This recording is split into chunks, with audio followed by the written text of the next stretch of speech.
గోదావరి జిల్లా సీతానగరం మండలంలో CPI ML party రాష్ట్ర అధ్యక్షుడు పలివేల వీరబాబు మీడియాతో సమావేశమయ్యారు. గత 10 రోజులుగా ఏకతాటిగా తుఫాను ప్రభావం వల్ల ప్రజలు రైతులు చాలా ఇబ్బంది పడుతున్నారని, ఇది గమనించి ప్రభుత్వం వారు ప్రజలకు రైస్ కార్డుదారులకు 50 కేజీల బియ్యం 5,000 రూపాయలు ఇవ్వాలని డిమాండ్ చేశారు.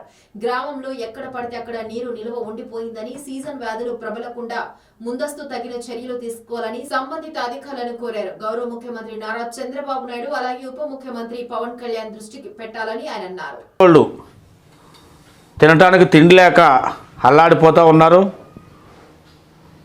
అలాగే అన్ని కులాల పేదలు కూడా చాలా ఇబ్బందులు ఎదుర్కొంటూ ఉన్నారు.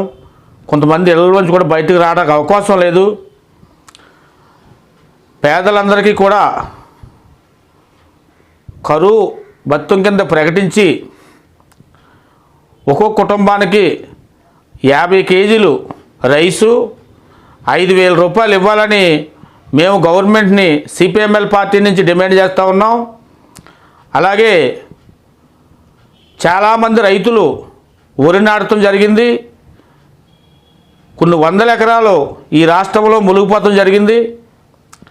రైతులందరినీ కూడా ప్రభుత్వం ఆదుకోవాలని, మళ్ళీ వరి నాటుకోవడానికి వాళ్ళకి సాయం చేయాలి ప్రభుత్వాన్ని మేము ప్రభుత్వాన్ని కోరుకుంటూ ఉన్నాం. అలాగే అన్ని జిల్లాల కలెక్టర్లు కూడా నేరుగా ప్రజలకు అందేందుకు ఏర్పాట్లు చేయాలి.